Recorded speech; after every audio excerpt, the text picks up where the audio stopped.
कर्म का भोग कैसे भोगते हैं, आइए जानते हैं इस छोटी सी कहानी से। ये बहुत समय पहले की बात है। एक पति पत्नी थे। पति पत्नी जंगल से अपने घर की तरफ जा रहे थे। चलते चलते उन्होंने एक पेड़ के नीचे विश्राम करने का सोचा। पति ने अपनी पत्नी की गोद में अपना सर रखकर सो गया। तभी वहाँ पर एक योद्धा आया। योद्धा भी विश्राम करने के लिए पास वाले पेड़ के नीचे बैठ गया, जहाँ पे वह पति पत्नी बैठे थे। पत्नी उस योद्धा से कहती है, मैंने कभी अपने जीवन में तलवार नहीं देखा, क्या आप मुझे कुछ समय के लिए अपनी तलवार देखने का मौका देंगे? योद्धा को उस औरत की बातों पर विश्वास हो जाता है और वह अपना तलवार उस औरत को देखने के लिए दे देता है। औरत तलवार पकड़ते ही अपने पति का गला काट देती है और तलवार योद्धा की तरफ फेंक देती है और खुद नगर की तरफ भागते हुए कहती है, इस योद्धा ने मेरे पति को मार डाला। यह बात राजा तक पहुंच गई।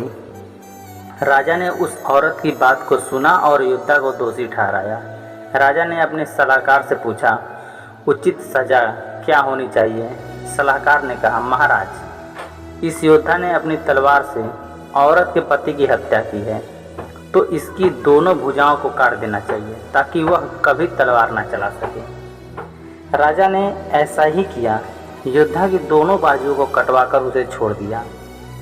जब योद्धा की बाजू काट दी गई तो वह उस पीड़ा को और अपमान को सहन नहीं कर पाता है और पहाड़ी से कूदकर आत्महत्या करने की सोचता है, लेकिन रास्ते में उसे एक साधु रोक लेता है।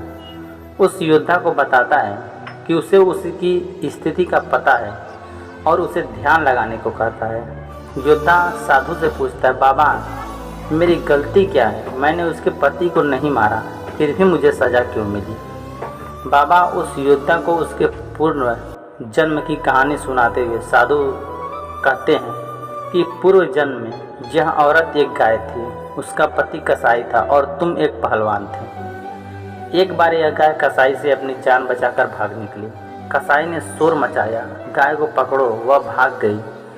कोई भी गाय को पकड़ने आगे नहीं आया। सब जानते थे कि यह गाय को पकड़कर मार देगा, पर तुमने अपनी शक्ति का प्रदर्शन करने के लिए आगे आए और अपनी बाजुओं से उस गाय के सींग पकड़कर उसे रोक दिया और उसे कसाई के हवाले कर दिया। कसाई ने उसे मार दिया। वह गाय उसकी पत्नी के रूप में है और जो कसाई था इस जन्म में उसका पति था, जिससे अपना बदला लेने आई थी, और तुमने उस गाय को अपनी बाजुओं से पकड़ा था, इसीलिए उसने तुम्हारी बाजुओं कटवा दी। तुम्हें अपने पिछले जन्म के कर्मों की सज़ा इस जन्म में भोगने पड़ रहे हैं। इसीलिए कहते हैं, कर्म फल भोगना ही पड़ता है, इस जन्म में नहीं तो अगले जन्म में। हमें सदा ही अच्छे कर्म करने चाहिए। जैसे जिसकी सोच वैसे उसके कर्म, और जैसे जिसके कर्म वैसे उसके फल।